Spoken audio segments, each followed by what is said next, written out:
Le sourire aux lèvres, Gwyneth sort du bâtiment de la banque. « Je l'ai fait après tout, je l'ai fait, j'ai conclu le prêt.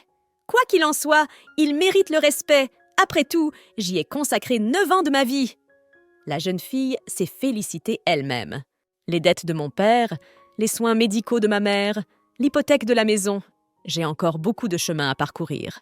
Il me faudra encore quelques années pour tout régler. « Appelez votre petit frère. Il a peut-être eu un accident. » Marmonna un homme étrange avec des lunettes et un masque. La jeune fille avait l'impression qu'il n'était pas en bonne santé mentale. Il a une voix étrange. Il est peut-être malade? Je ne ferai pas attention à lui.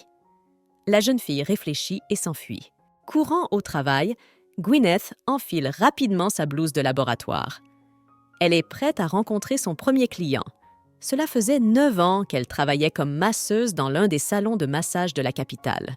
Gwyneth était une bonne spécialiste qui, après avoir été entre ses mains au moins une fois, ne manquerait pas de revenir.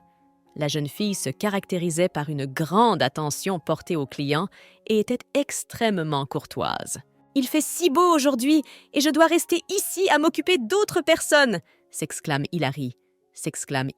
« Mais vous avez choisi ce métier vous-même, alors ne vous plaignez pas. » D'une voix calme et indifférente, Gwyneth fait remarquer. « Hilary ne l'écoute pas. Elle est grossière comme d'habitude. Je suis tout à fait de ton côté car moi aussi je manque de temps libre. J'ai vraiment envie d'aller voir mes amis, mais je dois rester assise ici. » Britney s'exclame. « Gwyneth, comment fais-tu? Comment fais-tu pour faire des heures supplémentaires tout le temps? Où trouves-tu autant d'énergie ?» demande Hilary, à qui la jeune fille répond qu'il faut travailler tant qu'on est jeune. C'est la seule façon d'assurer ses vieux jours. « Je ne travaillerai jamais autant que toi !» s'écrie Britney. Gwyneth ne lui a rien répondu. Elle a pris 2 grandes tasses de café et s'est dirigée vers son bureau. Soudain, quelqu'un appela sur le téléphone de la jeune fille. Comme elle avait les mains pleines, elle dut tenir le téléphone avec son épaule. « Qu'est-ce que tu racontes? Tu as eu un accident ?» Surprise, la jeune fille fait tomber une de ses tasses. Gwyneth, effrayée, fit irruption dans la chambre de son frère. Il était assis sur le lit et portait un collier cervical spécial autour du cou. « Kevin, peux-tu m'expliquer ce qui s'est passé? Comment te sens-tu en ce moment ?» demande la jeune fille à son frère. Kevin baisse la tête et pleure doucement. « Je suis restée éveillée toute la nuit pour passer le concours de bourse. Je me sentais comme une mouche endormie après une nuit blanche. Je n'allais pas sortir pour mon travail de coursier, mais on m'a convaincue. » C'est son frère qui l'a dit à la jeune fille. « C'est bon, ne pleure pas.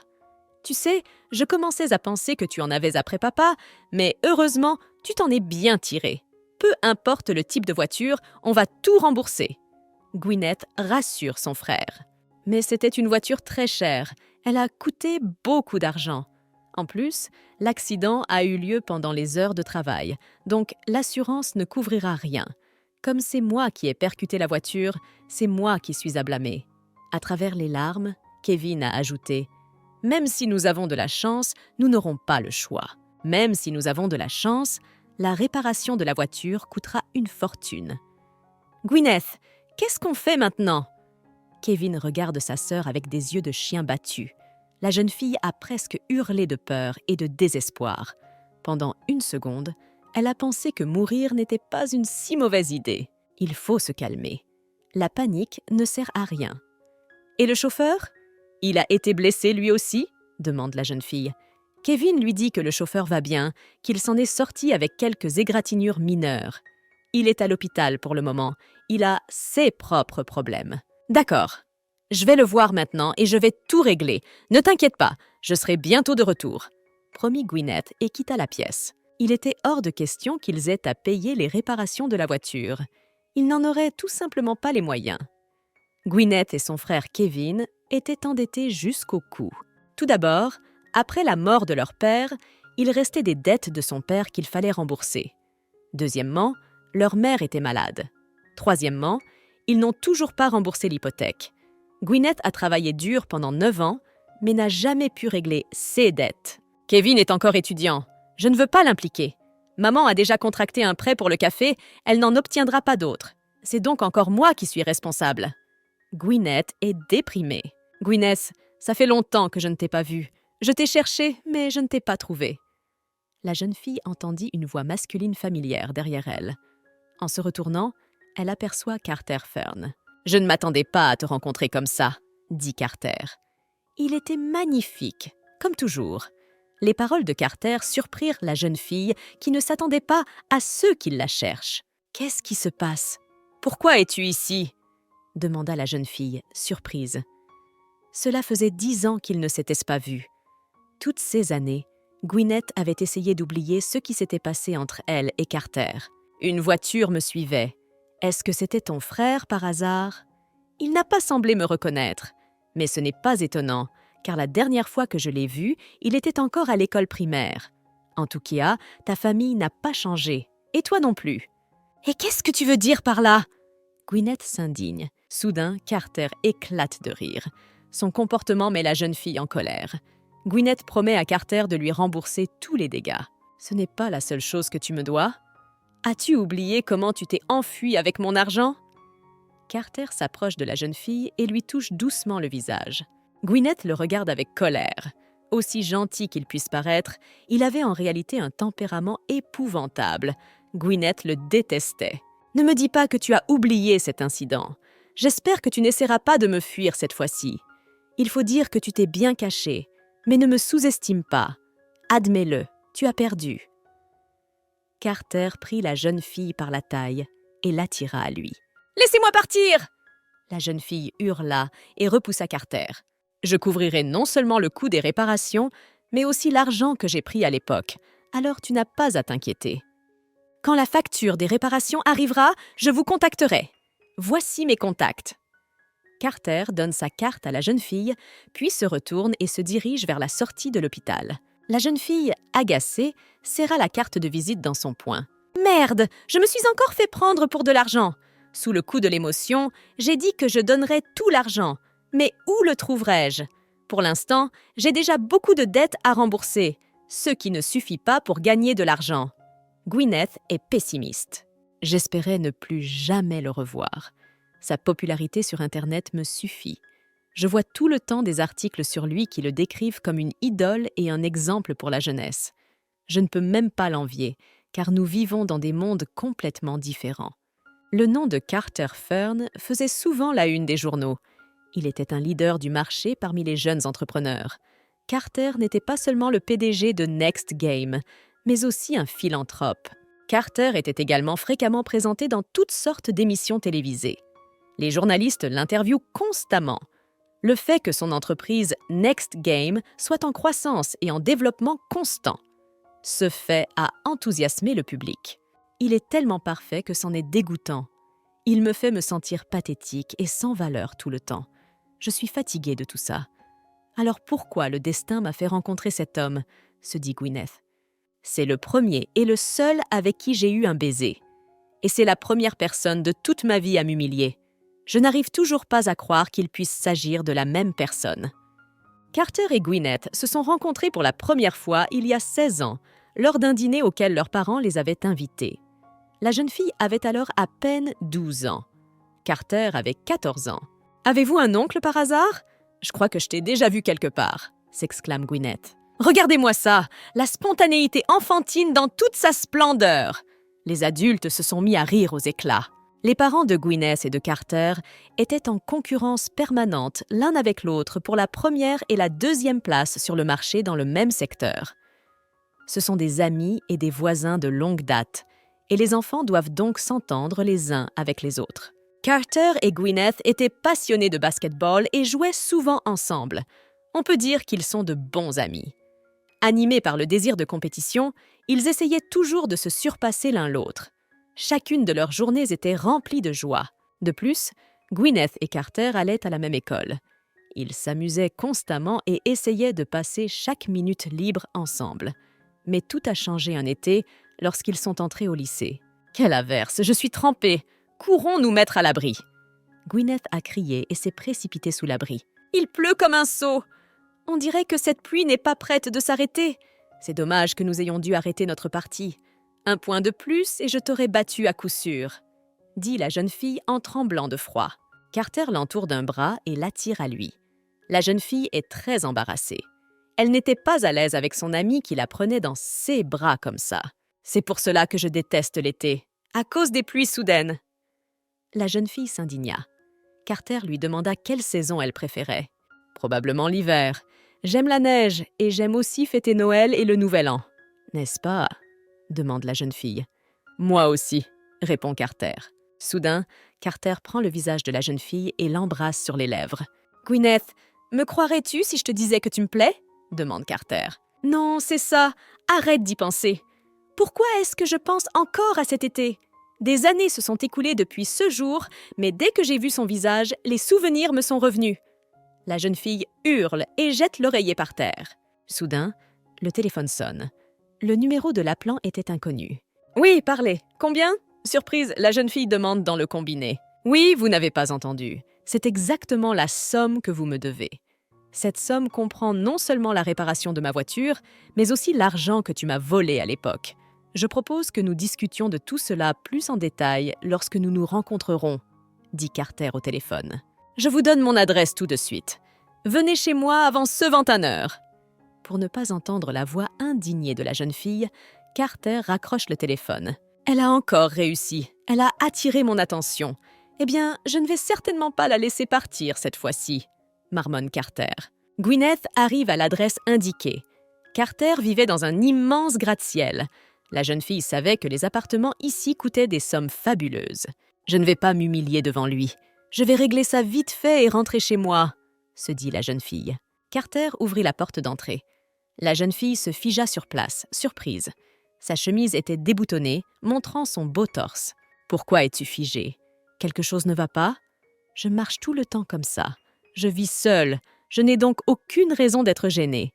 Allez, entrez. Vous n'êtes pas venu ici juste pour me regarder, n'est-ce pas? » demande Carter à la jeune fille. « Oui, mais pourquoi tu ne boutonnes pas ta chemise puisque tu as invité une fille ?» s'indigne Gwyneth. « Tu crois vraiment que je vais te manger ou quelque chose comme ça? Qu'est-ce que tu as déjà dans la tête? » demande Carter d'un ton narquois. « Ce n'est pas ça, c'est toi qui es ambigu. » La fille grommela et entra dans l'appartement. « Quel refrain! Bien sûr, on s'y attendait. Mais pourquoi tant d'espace pour une seule personne ?» pensa la jeune fille en regardant autour d'elle. « Je n'aime pas l'admettre, mais il est toujours aussi beau. Son visage narquois n'a fait que gagner en maturité. »« À quoi penses-tu en ce moment? Est-ce que le fait d'être assise devant moi te fait penser à d'autres garçons ?» demande Carter. « Je ne pense pas avoir besoin de répondre à ces questions. Je suis venue vous voir pour affaire, alors lisez ceci. » Gwyneth tendit à Carter plusieurs feuilles de papier griffonnées. « J'en déduis que vous allez payer votre dette en plusieurs fois sur 4 ans ?» Carter précise à la jeune fille après avoir lu les feuilles. « C'est exact, à raison de 10% par mois. Je pense que c'est une bonne offre, » répond la jeune fille. « Voulez-vous vraiment me voir pendant 4 ans encore ?» demande Carter. « Mais c'est une très bonne offre, n'est-ce pas? Non seulement je vous rembourserai tout ce que je vous dois, mais en plus vous ferez un bon bénéfice, » dit la jeune fille. Elle avait vraiment peur que Carter refuse son offre. « Je ne veux pas que cela dure 4 ans, » dit Carter d'une voix ferme. « J'aimerais bien tout payer d'un coup, mais malheureusement, ma situation financière ne me le permet pas. » La jeune fille l'admet. « Cela semble étrange dans le contexte où vous avez détourné mon argent, » lui rappelle Carter. « Si je pouvais revenir 10 ans en arrière, je le ferais immédiatement. J'aurais rectifié cette situation. Mais je tiens aussi à vous rappeler que vous avez vous-même refusé de reprendre l'argent, » répond la jeune fille. « Oui, je n'ai pas pris cet argent parce que j'espérais que tu ne disparaîtrais pas de ma vie, » s'exclame Carter en tapant de la paume sur la table. « Et qu'est-ce que tu essaies de me dire avec ça? Arrête de tourner autour du pot et parle franchement. Qu'est-ce que tu veux? » demande Gwyneth. « Il y a 10 ans, tu m'as giflé et tu t'es enfui. Excuse-toi pour cela. Je réduirai votre dette en fonction de la sincérité de vos excuses. Peut-être que la somme due sera divisée par 2. C'est à vous de voir, » dit Carter à la jeune fille. Il n'a pas changé d'un poil, toujours le même dindon pompeux. Carter ne s'intéresse qu'à son orgueil, se dit la jeune fille. Écoute, Gwyneth, toi et ta famille êtes dans cette situation parce que vous ne savez pas où est votre place. Et d'ailleurs, il y a des rumeurs selon lesquelles tu abandonnerais l'université. Pourquoi fais-tu cela? Que va-t-il t'arriver? Avait demandé Carter à la jeune fille lorsqu'ils étaient au lycée. On dit que tu vas travailler dans un bar. Peut-être que je devrais être ton parrain. Incapable de supporter les brimades de Carter, Gwyneth lui a donné un coup de poing au visage. « Tu as perdu la tête ? Pourquoi me dis-tu des choses aussi méchantes ?» demande Gwyneth en sanglotant. « Peux-tu t'excuser auprès de moi ? Je m'en fiche, mais comme ça tu pourras rembourser une partie de ta dette. » Carter insiste. « Il y a 10 ans, j'aurais adoré te frapper à nouveau, mais c'est différent maintenant. Ce n'est pas le moment de défendre ta fierté et ton honneur. » Gwyneth se dit avec nostalgie. « Je suis tellement désolée, s'il te plaît, pardonne-moi.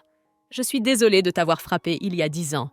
Je suis désolée d'avoir disparu avec votre argent. » Gwyneth s'inclina très bas devant Carter. « Et où est passée la Gwyneth que je connaissais? C'est tellement ennuyeux de vous regarder. Vous n'êtes ni dynamique ni amusante. Vous pouvez partir. Je vous déduirai la moitié de ce que j'ai promis. » Carter dit à la jeune fille d'un ton jubilatoire. Gwyneth ramasse son sac et se précipite vers la porte d'entrée. « Vous avez bien travaillé. Il ne reste plus qu'à régler le reste de la dette en oubliant ta fierté. Après tout, je peux déjà dire que j'ai remboursé une partie de la dette. Il n'en reste plus beaucoup. Je vais tout payer et enfin l'oublier. » C'est ce que la jeune fille s'est dit. « Gwyneth, attends, tu as oublié quelque chose. Tu as oublié de me dire merci. C'est plus difficile pour toi que de t'excuser? Remercie-moi de t'avoir rendu service. »« Espèce de salaud !» hurla la jeune fille en balançant son sac dans l'intention de frapper Carter. L'homme rebondit sur le côté, évitant ainsi le coup. « Si tu continues comme ça, je t'arrache la langue !» hurle la fille en attrapant Carter par les pectoraux. Carter éloigne les mains de la fille et les lève au-dessus de sa tête. « Tu t'es déjà demandé pourquoi j'allais aussi loin? Pourquoi je n'arrive pas à t'oublier? Pendant ces 10 ans, je n'ai pas cessé de penser à toi une seule seconde. Réponds-moi, comment je peux t'avoir ?» demande Carter. « M'avoir? Qu'est-ce que tu veux? Je n'ai absolument aucune idée de ce qu'il pense en ce moment. Pourquoi toute cette conversation ?» s'étonne Gwyneth. « Ne me provoque pas, ou tu regretteras de ne pas avoir fermé ta bouche à temps. » D'une voix agacée, la jeune fille s'exclama. « Gwyneth, comment réagirais-tu si je te disais que tu me plais? Tu me croirais ?» Carter prend doucement la jeune fille par le menton. « Je ne sortirai jamais avec quelqu'un comme toi. » La jeune fille a crié et des larmes ont immédiatement jailli de ses yeux. Elle repoussa Carter et sortit de son appartement. « Je ne voulais pas la faire pleurer. Je voulais juste lui parler. » Marmonne Carter en se couvrant le visage de ses mains. En baissant les yeux, l'homme aperçoit le sac de Gwyneth qui gît sur le sol. C'est une vraie ordure, finalement.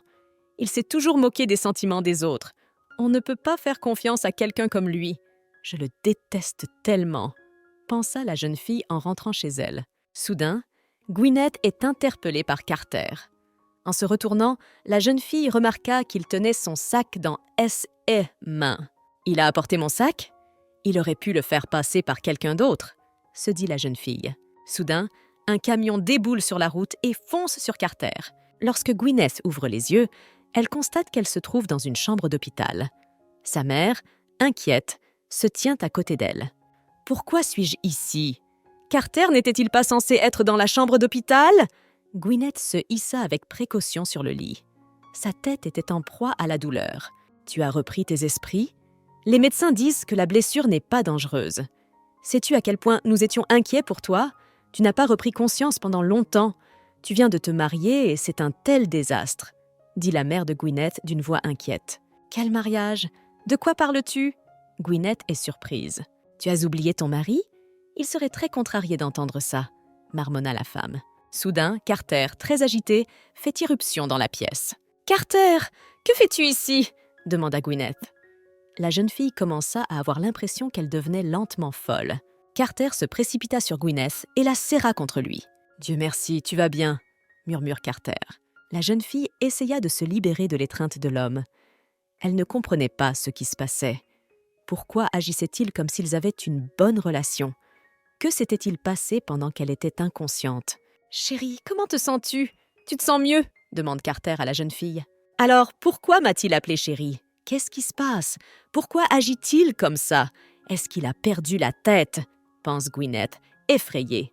Il semble qu'en raison de la lésion cérébrale qu'elle a subie dans l'accident de voiture, Gwyneth ait perdu tous ses souvenirs depuis 1 an.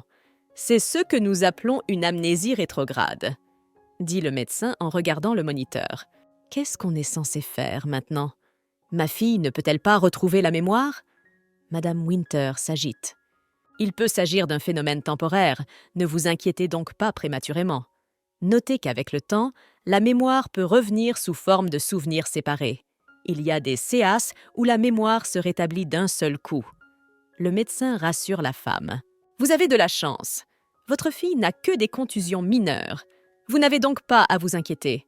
Ces blessures n'affecteront en rien sa vie quotidienne. Mais nous devons garder votre fille en observation pendant un certain temps encore pour nous assurer qu'elle est stable. Ça va, ma chérie? Ne vous inquiétez pas inutilement, vous vous souviendrez bientôt de tout. Carter rassure son épouse. Ça n'a pas de sens. Ça n'a pas pu être une année entière, n'est-ce pas? Et même si c'était le CS, comment aurais-je pu épouser cette ordure? Que s'est-il passé pendant cette année? Se dit la jeune fille. Carter prend la main de son épouse. Comment aurais-je pu t'épouser? Ça ne me ressemble pas du tout. La jeune fille s'est écriée et a retiré sa main. Gwyneth, ça me fait mal de t'entendre dire ça après tout. N'oublie pas que je suis ton mari. Et au CS où tu l'aurais oublié, nous avons décidé de nous marier parce que nous nous aimons, répond Carter à la jeune fille. S'aimer? Tu dois avoir perdu la tête. De quel genre d'amour pouvons-nous parler? S'exclame la jeune fille. Au Xia où vous l'auriez oublié, je vais vous le rappeler. L'année dernière, nous nous sommes retrouvés, toi et moi. Quelque temps plus tard, nous avons commencé à sortir ensemble, et c'est ainsi que nous nous sommes mariés. Et si tu veux, je te montrerai des photos de nous deux. D'une voix calme et avec un sourire, Carter dit « Écoutez, c'est le jour de notre mariage. Même si tu ne te souviens de rien, cela prouve que je suis ton mari. » Carter sort 2 photos de son portefeuille. La jeune fille prend les photos des mains de Carter et commence à les examiner attentivement. « Toute cette année, tu m'as aimé et je t'ai aimé. Et même plus que tu ne peux l'imaginer. Tu ne te souviens vraiment pas de moi ?» Carter chuchote à l'oreille de la jeune fille. « Même si tu ne te souviens pas de tout, aime-moi encore.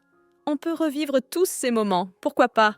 Je t'aime. » Carter posa sa tête sur l'épaule de Gwyneth. « Tu es sûre que tu te sens mieux maintenant? Tu n'es à l'hôpital que depuis 2 jours. Prends soin de toi. Je suis sûre que Carter s'occupera de vous. Mais s'il y a le moindre problème, appelez-moi immédiatement. » Demande sa fille Madame Winter. « Vous devez être très fatiguée. Tu as eu beaucoup à faire ces derniers temps. » Madame Winter continue de se lamenter. Elle aide sa fille à monter dans la voiture. « Carter, je sais que vous ne vous attendiez pas à ce qui est arrivé à Gwyneth. Mais ne vous inquiétez pas pour elle. Elle ira bientôt mieux. Mais tout de même, est-ce que c'est la bonne chose à faire? Ne serait-il pas préférable qu'elle reste avec nous? Demande Madame Winter à son gendre. C'est bon, elle s'est enfin rétablie. Je dois donc être là pour elle. Merci de votre sollicitude, mais vous n'avez pas à vous inquiéter autant, répond Carter à la femme. Dès que Madame Winter et son fils Kevin se sont éloignés de Carter, celui-ci a immédiatement sorti son téléphone et appelé quelqu'un. « J'ai une affaire urgente à vous confier. Dites aux autres de déplacer les meubles et les objets du premier étage vers ma chambre. Cela doit être fait très rapidement, » dit Carter au téléphone. « Ma tête! Je n'arrive toujours pas à croire ce qui se passe. Je n'ai pas pu épouser cet homme. Cela n'a aucun sens. Comment peut-il m'aimer après tout ce qu'il a fait? Il a été cruel avec moi pendant toutes ces années. Qu'est-ce qui a changé? » marmonne Gwyneth. « Le voyage n'est pas long, tu peux faire une sieste si tu veux, » dit Carter en montant dans la voiture. « Je me demande ce qui aurait changé si j'avais accepté ses sentiments à l'époque. Je ne lui ai pas donné de réponse ce jour-là, et nous avons fait comme si rien ne s'était passé. Bien sûr, cela a beaucoup affecté notre amitié, » pensa Gwyneth en s'endormant. En un instant, l'entreprise du père de Gwyneth est sur le point de fermer. La seule personne qui lui a tendu la main est Mr. Fern, le père de Carter. Peu de temps après, l'entreprise du père de Gwyneth a fusionné avec celle de M. Fern. Après quelques mois de collaboration, M. Fern a licencié le père de Gwyneth. Il a expliqué que des rumeurs circulaient dans l'entreprise selon lesquelles le père de Gwyneth recevait des pots de vin de la part de fournisseurs. Le père de Gwyneth a tenté de prouver à M. Fern qu'il s'agissait de mensonges et de calomnies, mais ce dernier n'a pas voulu l'écouter. M. Fern a imposé une lourde amende au père de Gwyneth. Comme celui-ci ne pouvait pas la payer, il a été injustement condamné à la prison. Au bout d'un certain temps, sa maladie de longue date s'est aggravée et il est mort en prison. Souvent, en marchant dans les couloirs de l'école, Gwyneth entendait des ragots à son sujet. 6 camarades de classe chuchotent que sa famille a fait faillite et qu'elle doit désormais travailler dans un bar. Beaucoup condamnent le choix d'une telle profession. D'anciens amis évitent désormais la jeune fille et disent des choses désagréables à son sujet. Ils la condamnent pour sa pauvreté. Gwyneth était blessée d'entendre les paroles de 6 camarades de classe, mais elle essayait toujours de se maîtriser et de ne pas répondre à leur comportement grossier. Un jour, alors que Gwyneth ramassait par terre les cahiers et les manuels qui lui avaient été arrachés des mains, Carter s'est approché d'elle. « Pousse-toi, pourquoi es-tu assise là ?» dit Carter en contournant la jeune fille d'un air gêné. C'est la goutte d'eau qui fait déborder le vase. Après les paroles de Carter, elle n'a pas pu retenir ses larmes. La jeune fille ne comprenait pas pourquoi il la traitait ainsi, alors qu'il venait tout juste de lui adresser des mots d'amour. Elle avait toujours pensé que même si tout le monde se détournait d'elle, Carter serait toujours là pour la soutenir. Gwyneth ne s'attendait pas à ce qu'il se révèle être un traître. « C'est le fils de l'homme qui a causé la mort de mon père. Un lâche qui a commencé à prétendre que nous ne nous connaissions pas après que ma famille a tout perdu. Je ne pouvais pas l'épouser.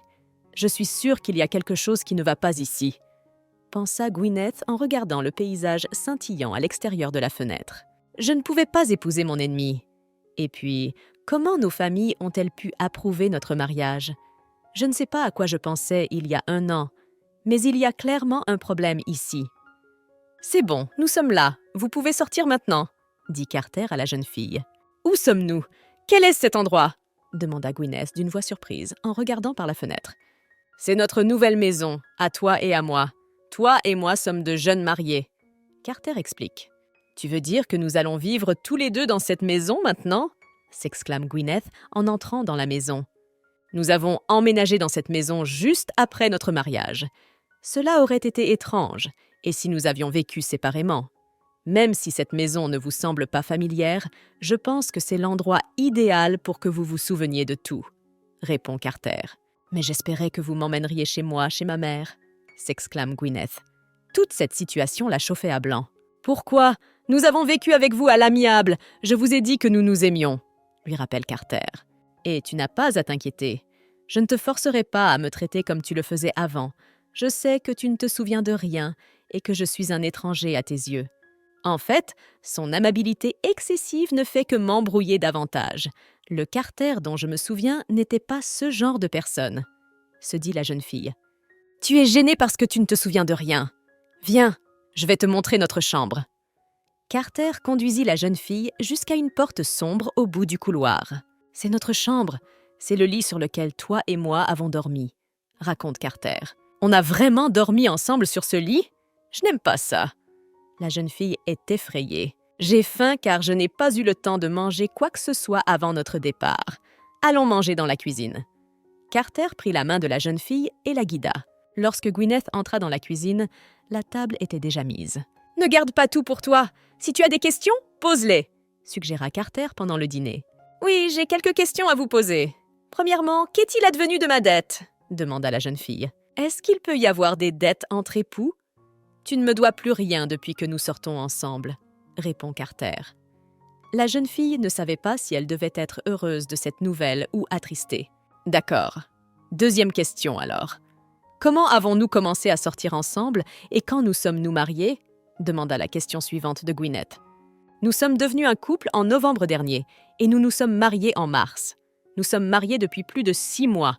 Comme nous nous aimons, nous avons décidé de ne pas retarder le mariage, » répond Carter à la jeune fille. « Je pensais que tes parents ne donneraient pas leur bénédiction à notre mariage. Les choses sont très tendues entre nos familles. Ils s'évitent depuis quelques années, » lui rappelle la jeune fille. « Tu as raison. Ils étaient contre au début, mais j'ai insisté. Depuis que j'ai refusé de reprendre l'entreprise de mon père, je n'ai plus besoin de favoriser ma famille, » raconte Carter. « D'ailleurs, mon jeune frère est juste accroché à sa carrière. Alors, il ne se soucie pas de ma vie personnelle. »« J'en déduis que votre famille me déteste toujours, n'est-ce pas ?» demande Gwyneth. « Et pourquoi tu t'en soucies? Qui se soucie de ce que pense ma famille? N'y prête pas attention. Je pense que tout ce qui compte, c'est l'amour que je te porte, » dit Carter d'une voix douce. « Et dans quelle chambre vais-je dormir ?» demande Gwyneth après le dîner. Carter rappelle à la jeune fille qu'il lui a déjà montré leur chambre commune. Elle n'allait pas dormir séparément maintenant juste parce qu'elle avait perdu la mémoire, n'est-ce pas? Nous sommes mariés et les époux sont censés dormir dans le même lit, dit Carter en embrassant la main de la jeune fille. Mais non! Oui, c'est normal que les époux dorment ensemble, mais tu m'as promis que tu n'insisterais pas pour que j'agisse comme avant. Objection de la jeune fille. Oui, je plaisantais. Il y a une chambre d'amis à côté de notre chambre. Tu peux y dormir. Je l'ai déjà préparée. Tu peux aller te reposer pendant que je fais le ménage. Appelle-moi si tu as besoin de quelque chose. Carter ébouriffe les cheveux de la jeune fille. Après s'être douchée et changée, Gwyneth se laissa tomber sur le lit. Je suis enfin au lit.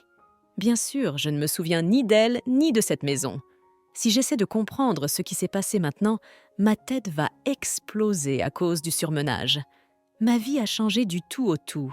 Qu'est-ce qui m'attend demain? Lorsque Gwyneth ouvrit les yeux le matin, elle vit une Carter souriante devant elle. « Tu es déjà réveillée? Tu veux que je prenne une douche avec toi ?»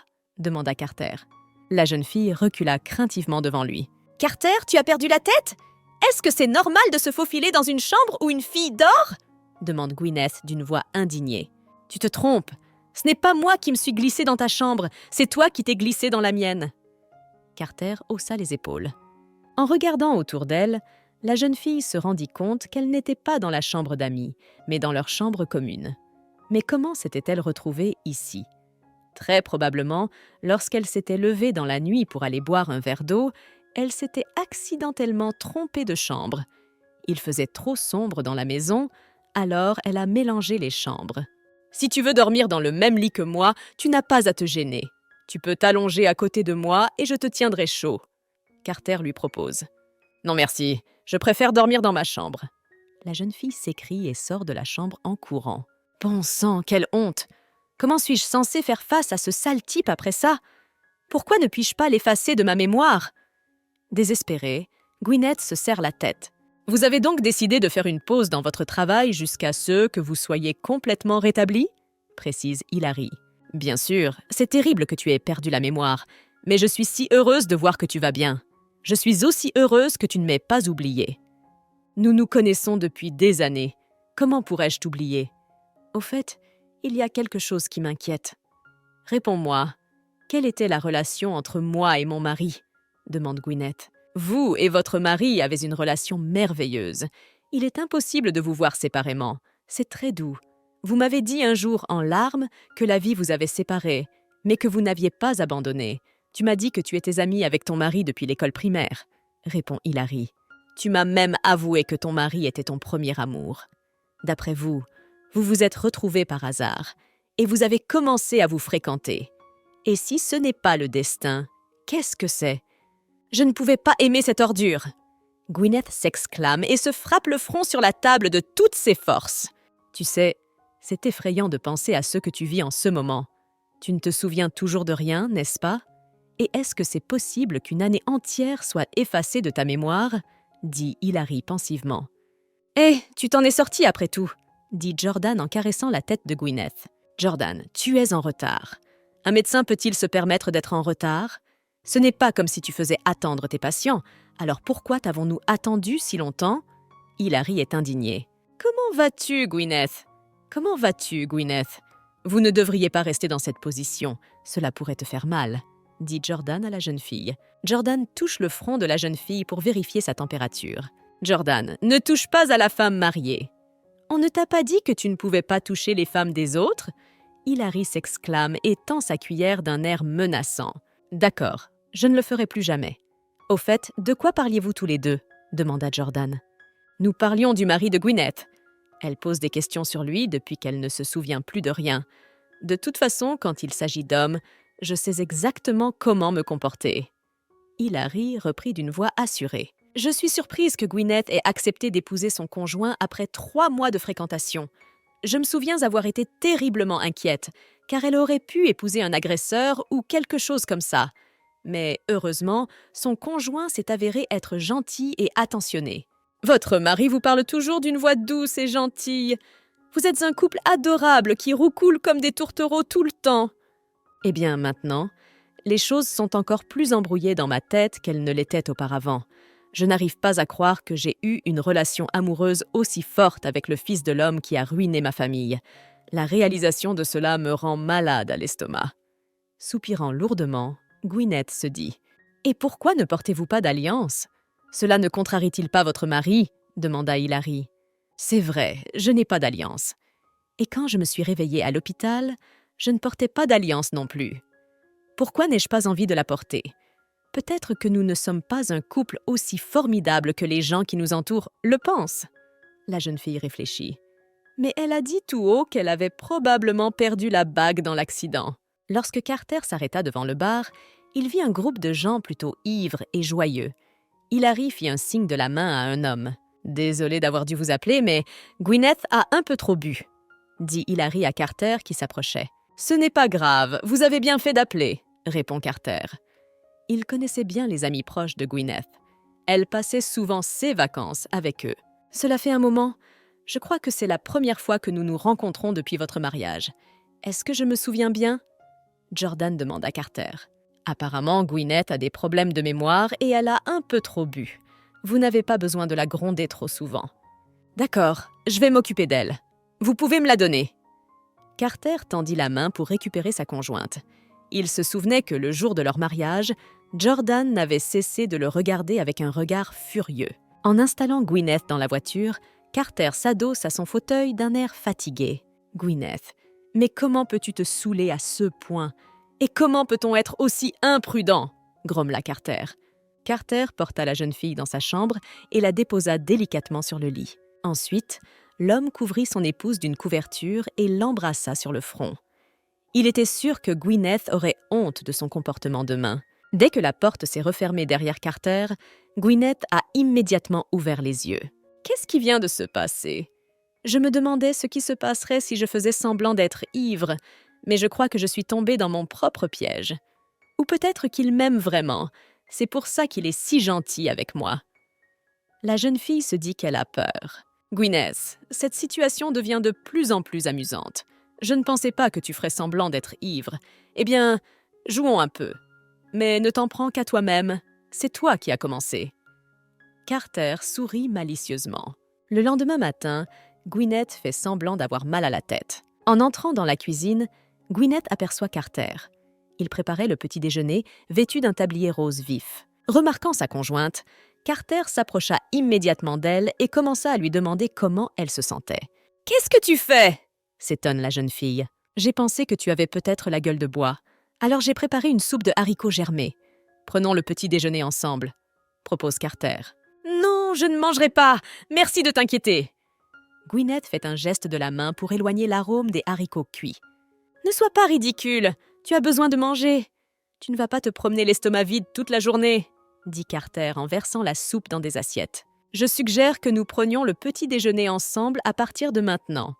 Avant que tu ne perdes la mémoire, nous avions l'habitude de prendre le petit déjeuner et le dîner ensemble tout le temps. Au fait, as-tu des projets pour ce week-end? Nous pourrions peut-être aller au cinéma ensemble. Cela fait longtemps que nous ne sommes pas sortis ensemble. »« Écoute, est-ce qu'on est obligé d'avoir un rendez-vous ?» demande Gwyneth, mécontente. « Les couples qui s'aiment sortent souvent ensemble quelque part. » Carter lui répond avec un sourire enjoué. « Je peux te le dire honnêtement? Je n'arrive toujours pas à croire que nous sommes mariés. Je n'ai jamais fait passer le mariage en premier dans ma vie. Et surtout, je n'ai jamais voulu t'épouser. » Gwyneth avoue. « Pourquoi ?» Carter posa brièvement la question, ce qui étonna la jeune fille. Ne savait-il vraiment pas pourquoi? Bon sang, je ne peux pas lui dire en face que je le déteste. Qu'est-ce que je suis censée lui répondre? Il a été bon avec moi ces derniers temps. Je ne peux pas lui faire de mal. Gwyneth réfléchit à sa réponse. Tu vois, tu n'es pas mon genre. J'aime les hommes un peu différents. Bien sûr, je suis gênée de dire ça à mon mari, mais quand même, j'espère vraiment que je ne vous ai pas offensé avec mes mots. Prudemment, la jeune fille répond. Je ne pense pas. Vous êtes très beau, et parfois cela m'embarrasse.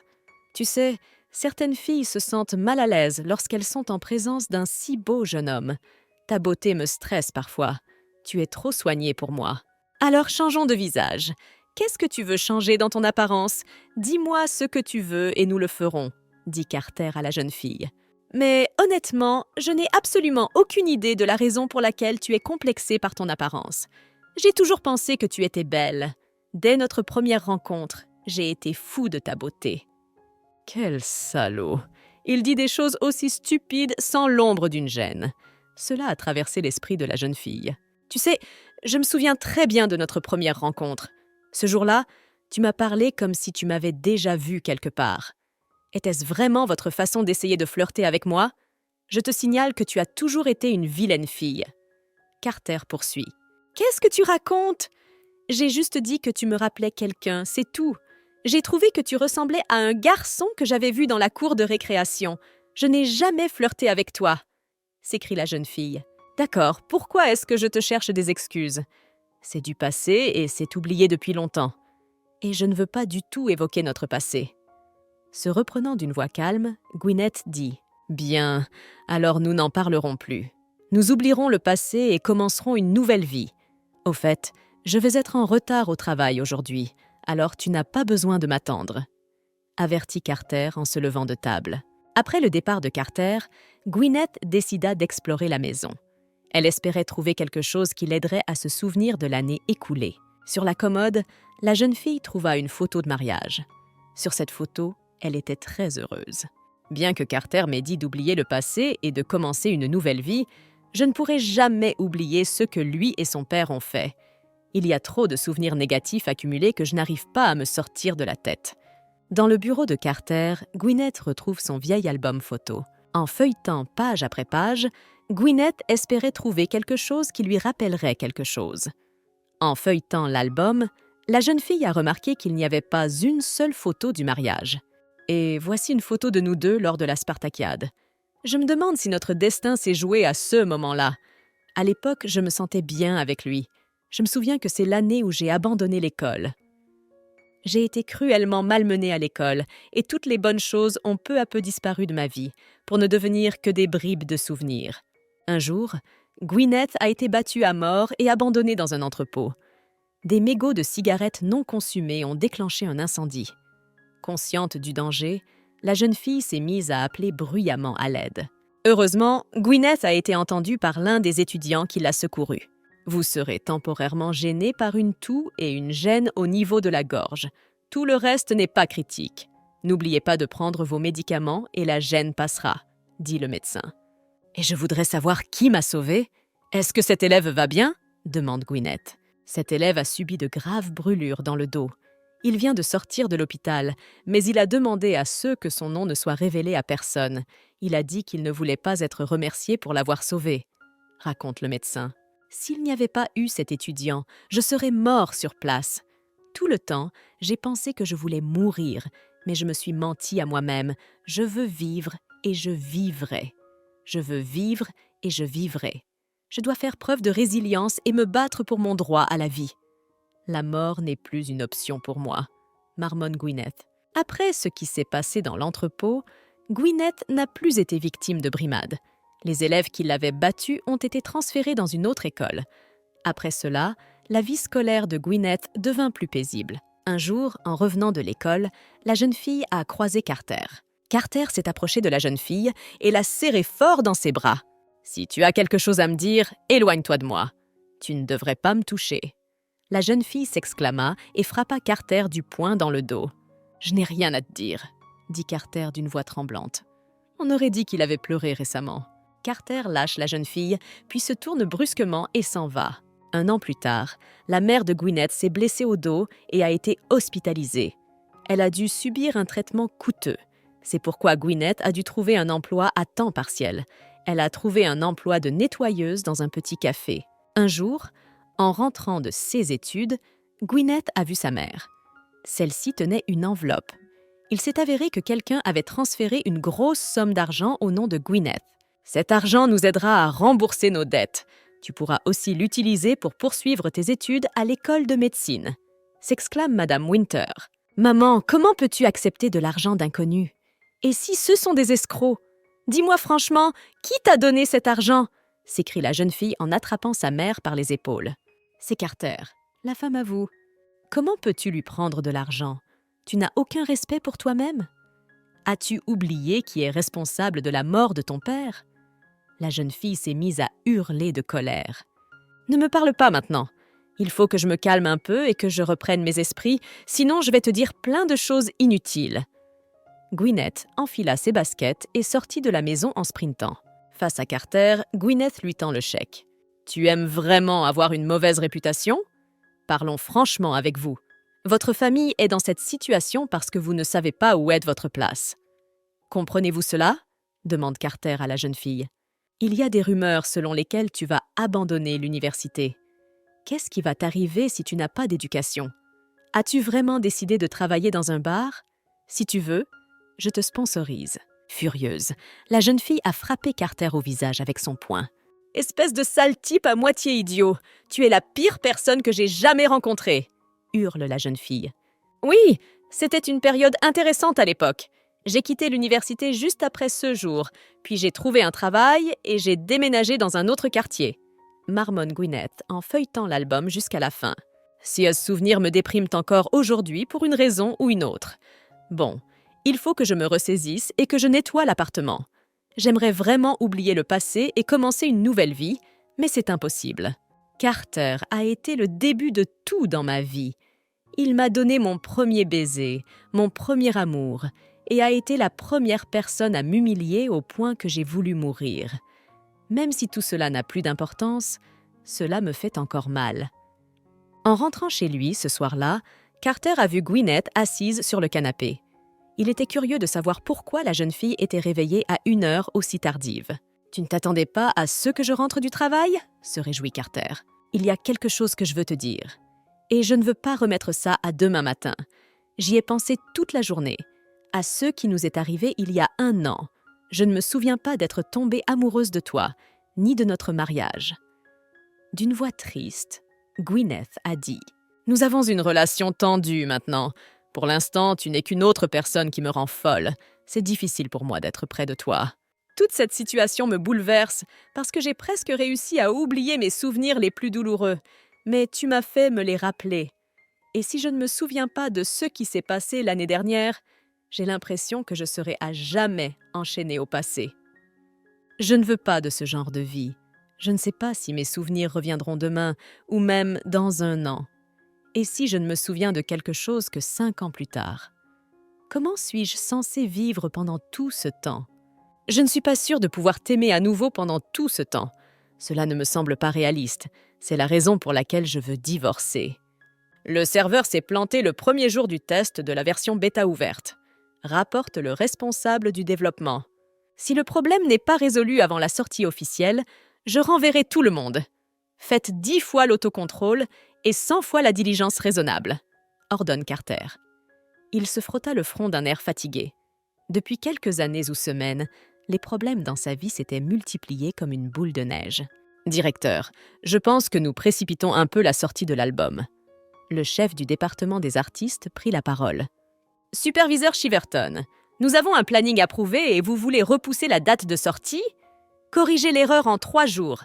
Mettez toutes les chances de votre côté, exige Carter. Mais c'est impossible.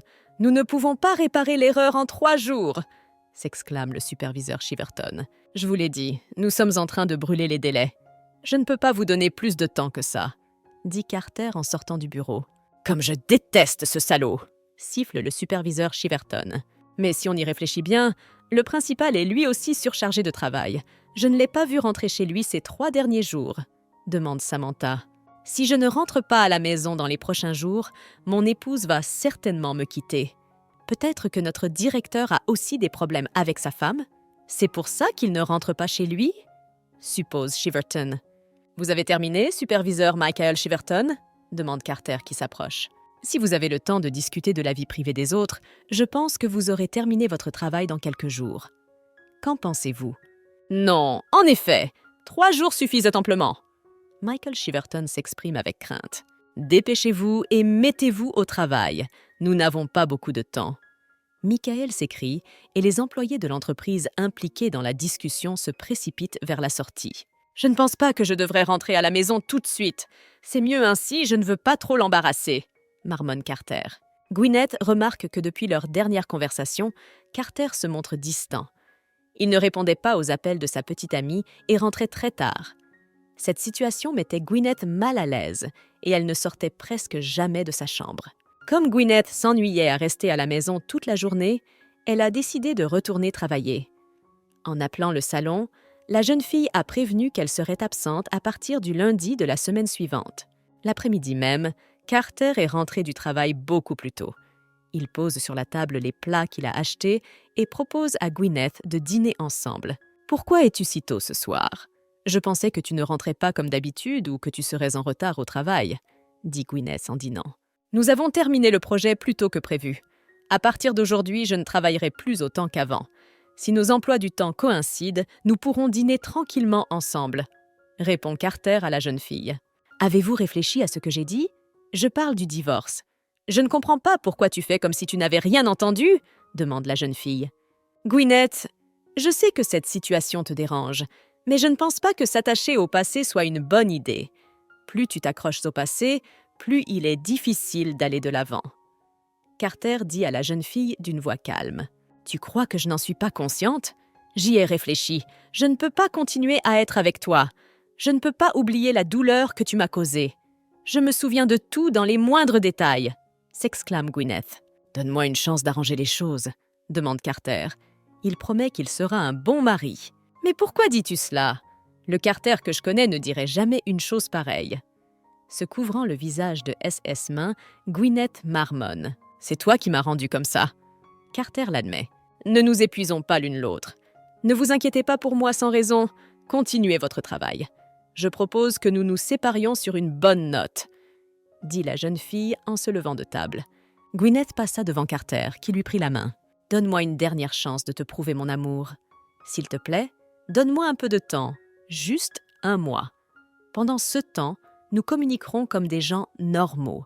Nous sortirons ensemble 1 fois par semaine.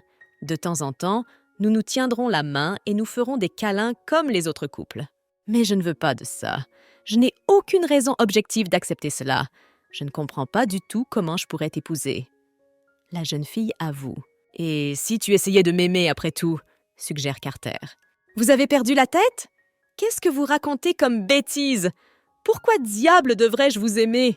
s'étonne la jeune fille. « Si tu n'acceptes pas de me donner une chance, tu ne divorceras pas non plus. » Regardant intensément son épouse dans les yeux, Carter lui dit « Ne joue pas avec moi. Ne crois pas que je vais gober tes provocations faciles !» s'exclame la jeune fille. « Faisons ce qui suit avec toi. Tu me donnes 3 mois pour arranger les choses.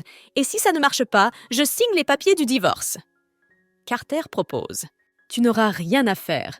Laisse-moi juste être là pour toi.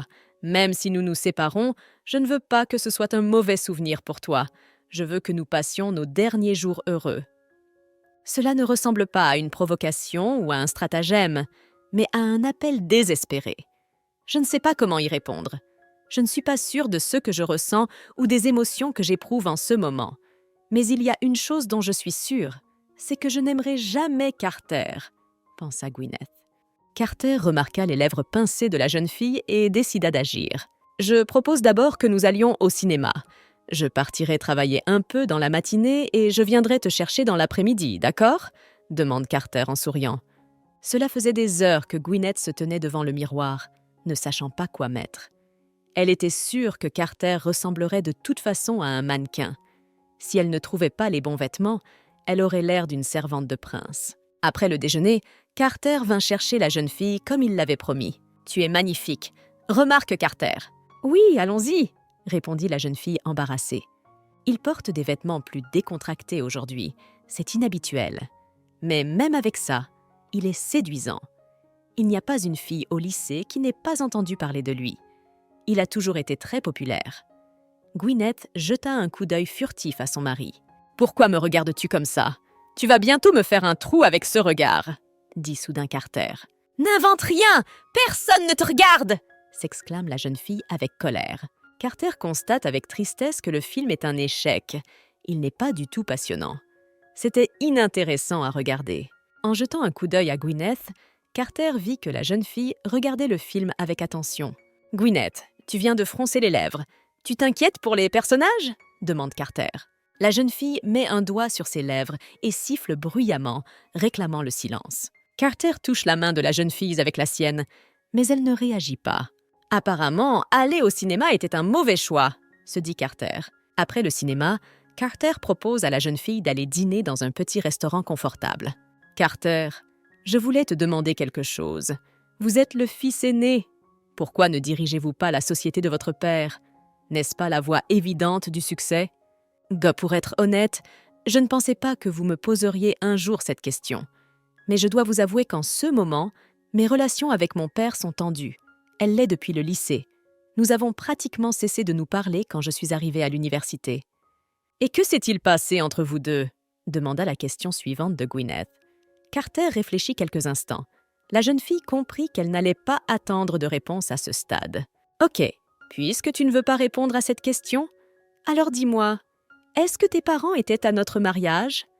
Gwyneth n'était pas à l'aise pour poser ces questions, mais elle voulait quand même connaître la vérité. Malgré leur mécontentement, ils sont venus.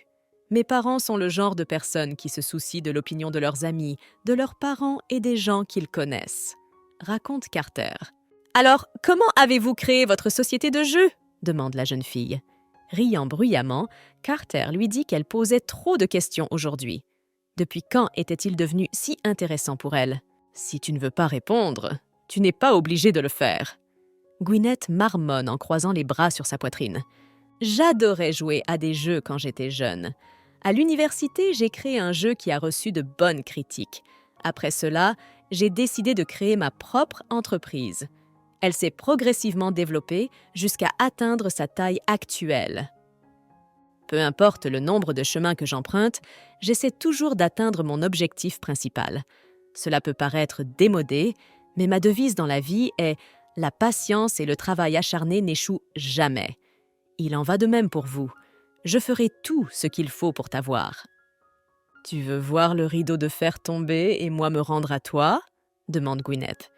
Les mots de Carter la surprennent un peu. Après un dîner copieux, Gwyneth et Carter décident de se promener dans la ville. « Je remarque que vous me parlez toujours sur un ton poli et détaché. Pourquoi ne m'appelles-tu pas par des mots affectueux comme tu le faisais avant ?» demande Carter. « Comme je te l'ai déjà dit, je ne suis pas à l'aise avec toi. Et je n'aime pas quand vous me bousculez. Je suis intimidée par ta persistance. » Répond Gwyneth. « Mais je n'arrêterai pas d'essayer tant que je ne ferai pas partie de ta vie.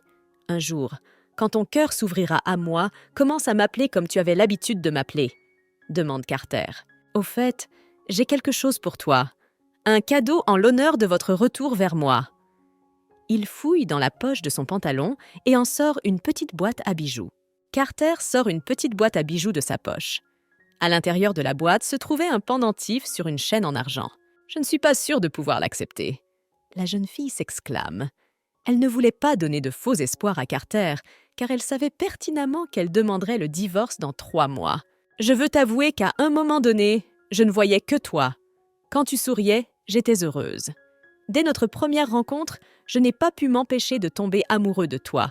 Tu es toujours aussi belle. » Carter sort une chaîne de la boîte et la passe autour du cou de Gwyneth. « Si vous continuez à vous sentir mal à l'aise, vous me rendrez ce pendentif dans 3 mois. Je vais travailler. Voulez-vous me donner un baiser du matin ?» demande Carter à la jeune fille. « Il s'accroche à chaque occasion de m'embêter. Son sourire narquois l'indique, » devina Gwyneth. « Attends, laisse-moi arranger ta cravate. » La jeune fille s'approcha de Carter et fixa sa cravate. Elle voulait aussi le mettre dans l'embarras. « Gwyneth, tu n'as pas à penser que je ne vois pas clair en toi !» chuchote Carter à l'oreille de la jeune fille. Carter lui a donné un petit coup de bec sur la joue.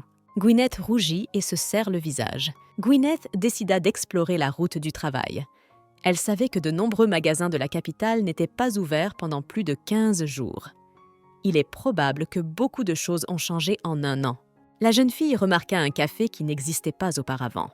Elle décida d'y entrer et de s'acheter un verre de café. « Bonjour, Miss Gwyneth. Cela fait longtemps que vous ne nous avez pas rendu visite, » dit le serveur à la jeune fille. « Oui, ça fait longtemps !» répond la jeune fille en souriant. Elle ne se souvenait pas du tout de ce serveur.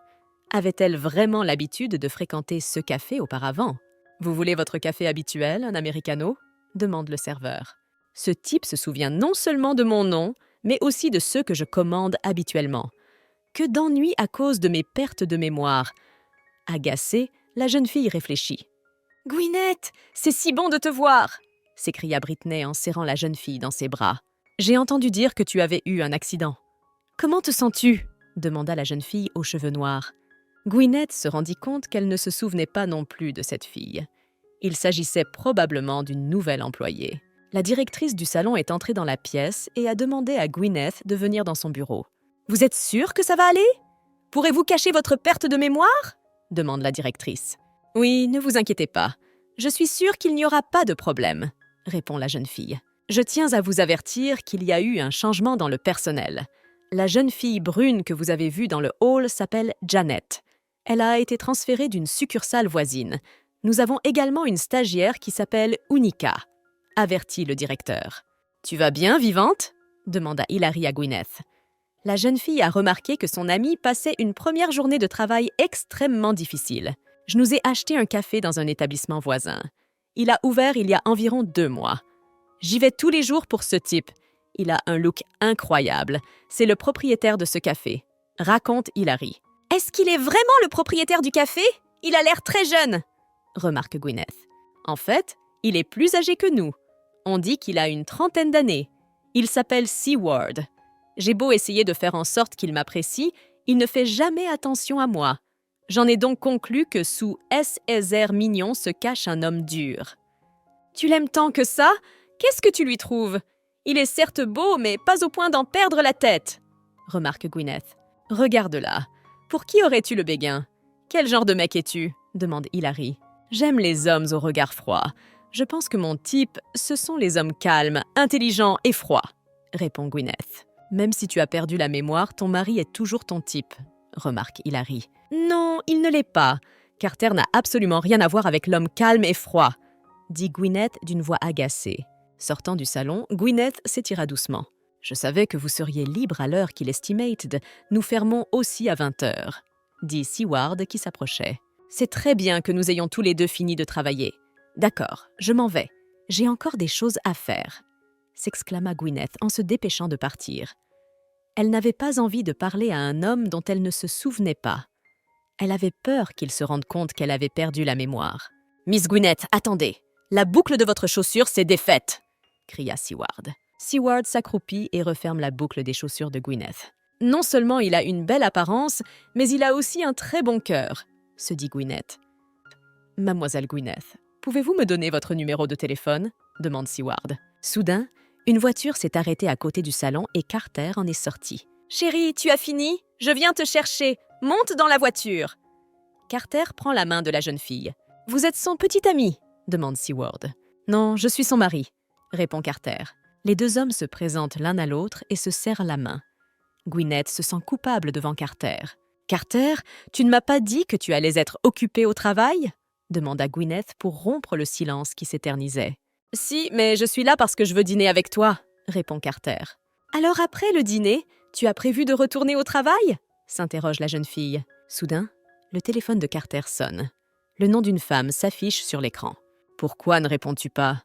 Il y a peut-être quelque chose d'important, » dit Gwyneth. Elle voyait bien que Carter n'était pas pressé de répondre au téléphone. Peut-être était-il gêné par elle ? « Ça n'a pas d'importance, » dit Carter en laissant tomber l'appel. « J'ai un rendez-vous avec ma femme et je ne veux pas qu'on me dérange. »« Mais qui est cette Amanda qui t'a appelé ?» demande Gwyneth.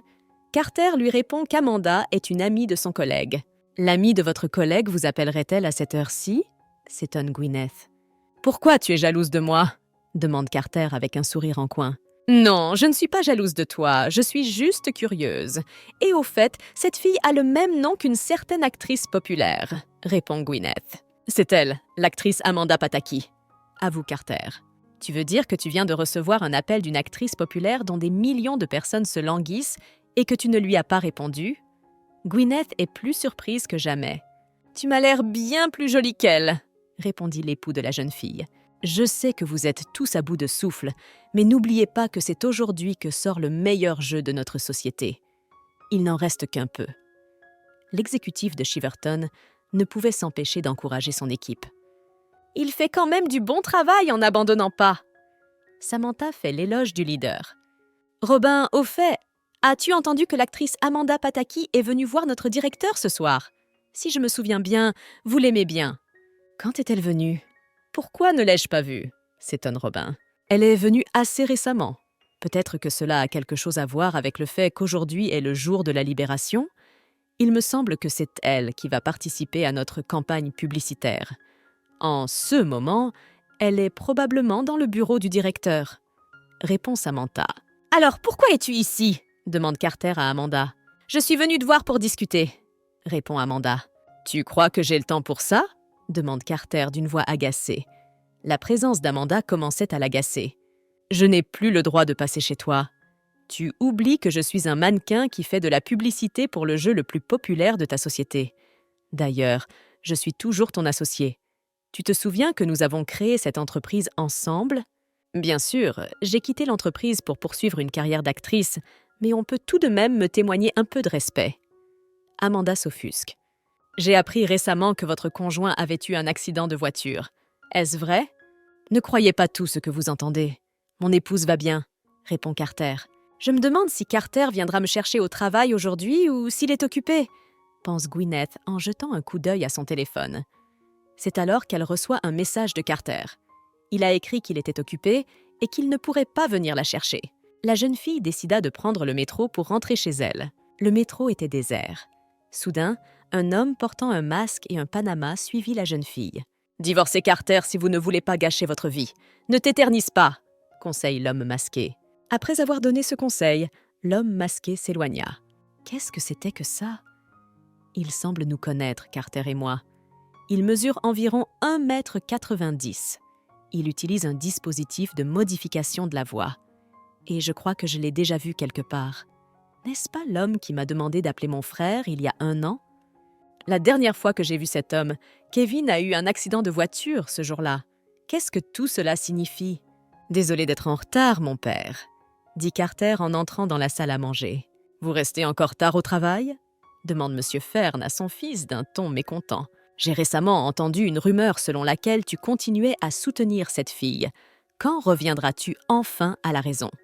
Au fait, le directeur Kimmers m'a parlé de ta perte partielle de mémoire.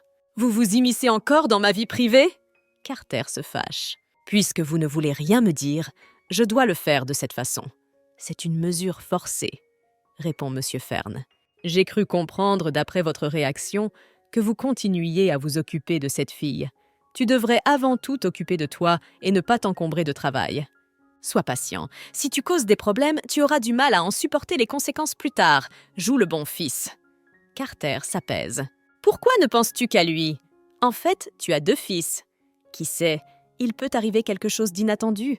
Tu devrais faire attention à tes 2 fils, dit Madame Fern à son conjoint. Au fait, Carter, quand prévoyez-vous d'avoir des enfants? Ne seriez-vous pas mieux si nous n'en avions pas? Pour transmettre correctement le droit de diriger l'entreprise à Kai, il ne faut pas qu'il y ait de place pour les disputes. Même si nous sommes demi-frères, je continue à le considérer comme le mien, répond Carter. En sortant de la salle de bain, Carter tombe sur son demi-frère Kai. Cher frère, je veux t'assurer que notre famille se porte très bien sans toi. Le seul problème que nous ayons, c'est que tu es une source d'embarras pour notre famille, mais je ferme les yeux parce que je ne veux pas mettre le feu aux poudres, dit Kai en serrant Carter dans ses bras. Soudain, Kai repousse son frère. Je crois que tu es le seul à comprendre la situation. Mais tant que tu continueras à agir comme ça, mon père essaiera de convaincre un garçon têtu comme moi d'être son héritier, dit Carter d'un ton sarcastique. Et d'où te vient cette arrogance? J'ai entendu dire que les affaires chinoises dans lesquelles tu étais impliqué n'ont pas abouti. Si vous obtenez un poste sans même le mériter, alors soyez gentil et faites votre travail normalement. Avez-vous besoin de parler de cette disgrâce? Le frère aîné est beau, mais il ne peut pas répondre aux attentes de son père. En fait, je pense que je serais plus appropriée pour votre femme. Qu'en penses-tu? Demande Kai. Tout ce que tu peux offrir, c'est un joli visage et un corps musclé. Ou y a-t-il autre chose que j'ignore? Sans dire un mot, Carter frappe son frère du poing au visage. Incapable de garder l'équilibre, Kai tomba sur le dos. Tu es comme ça depuis que tu es tout petit et il n'y a que ton poing pour te faire taire, dit Carter. Je ne t'ai appelé mon frère que par égard pour ma mère. En fait, tu es un vrai salaud, crie Kai avec colère et frappe son frère au visage avec son poing. Carter saisit la tête de son frère et lui assène un coup de genou dans le nez. Du sang coula du nez de Kai. Un mot de plus et tu seras paralysé à vie. Je me fiche complètement de qui ou de ce que tu es, mais ne t'avise pas de toucher à Gwyneth. Si tu refais une chose pareille, ne me demande pas grâce plus tard.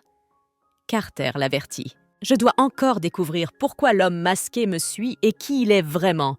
Comment me connaît-il, moi et ma famille? Pourquoi m'a-t-il conseillé de divorcer? Pense Gwyneth, assise dans le salon sombre.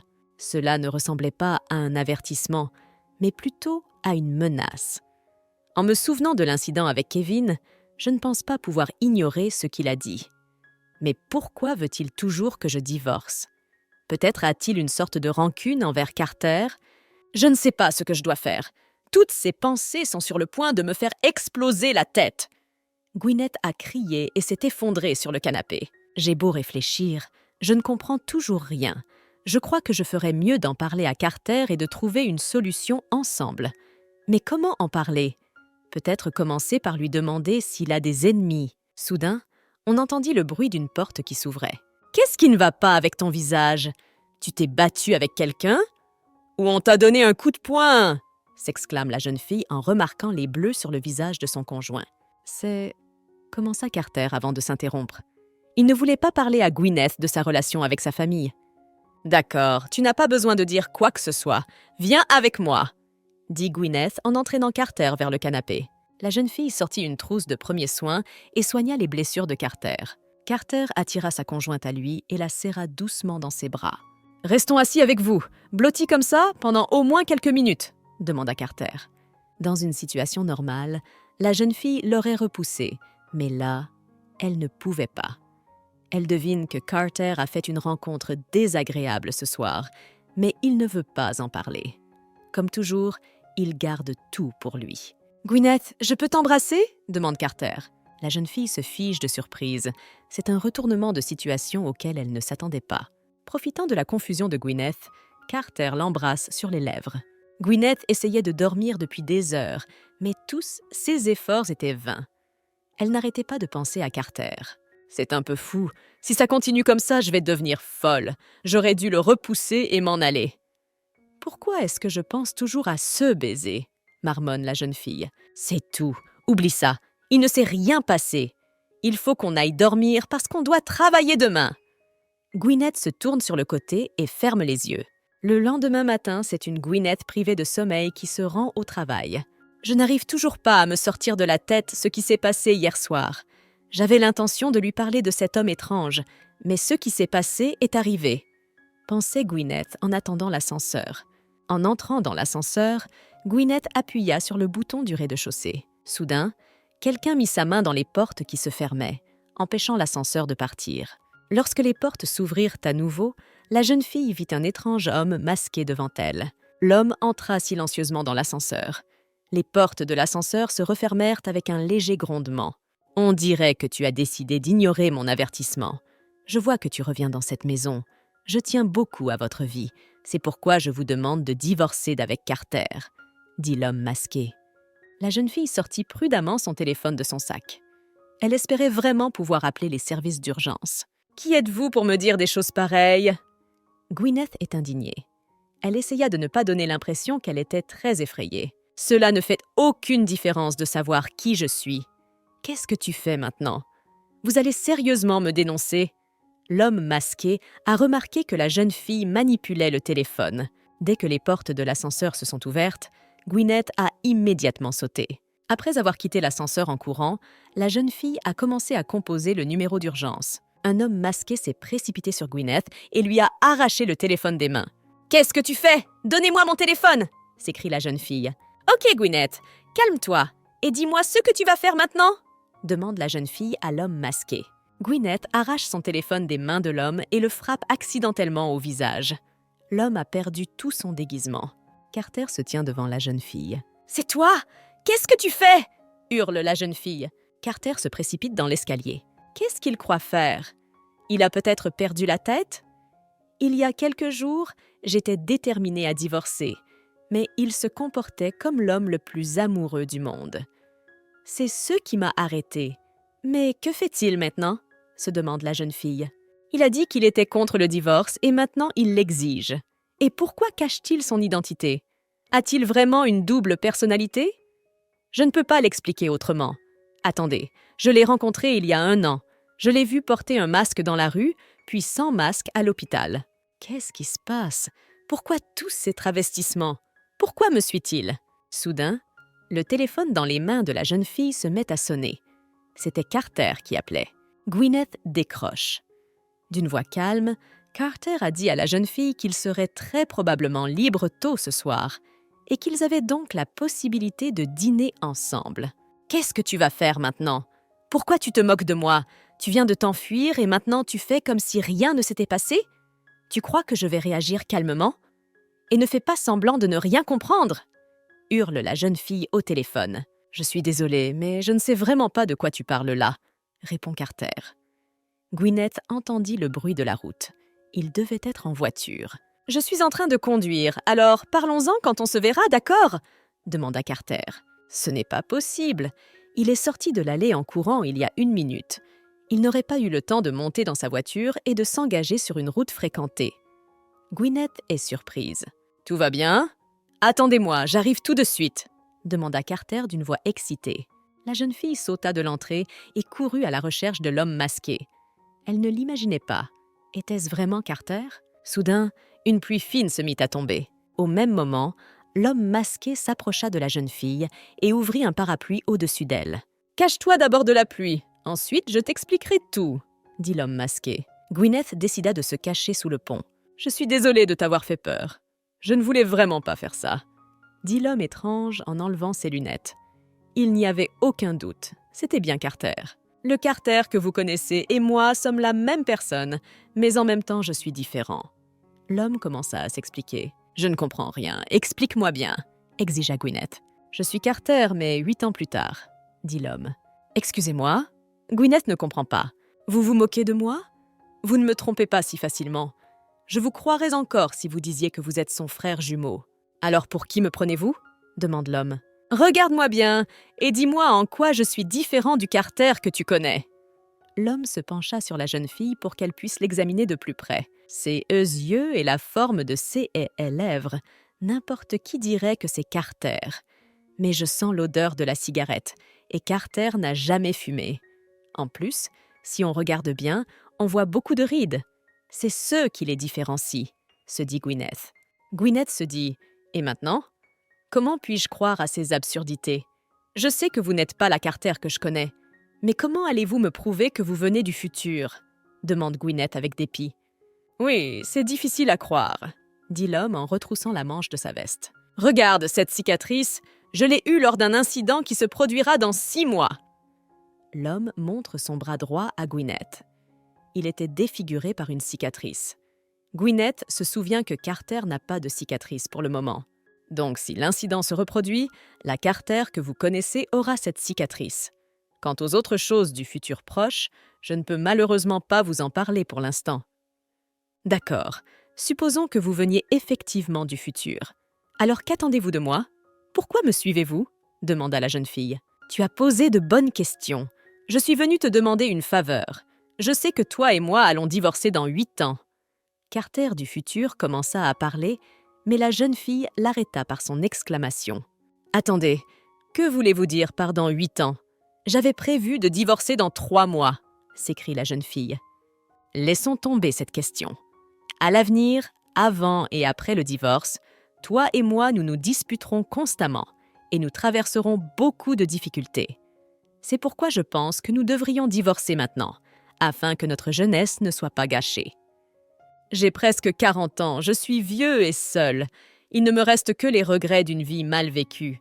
C'est pourquoi j'ai dépensé une énorme somme d'argent dans une machine à remonter le temps pour revenir ici. Qu'est-ce que c'est que cette absurdité? Suis-je vraiment censée croire cela? Que s'est-il passé dans ma vie ces derniers temps? Pourquoi ces choses étranges me suivent-elles? D'abord la perte soudaine de mémoire, et maintenant la machine à voyager dans le temps. Gwyneth avait l'impression qu'il suffisait d'en faire un peu plus et qu'elle allait définitivement changer d'avis. « Tu as déjà compris que plus tôt nous divorcerons, mieux ce sera.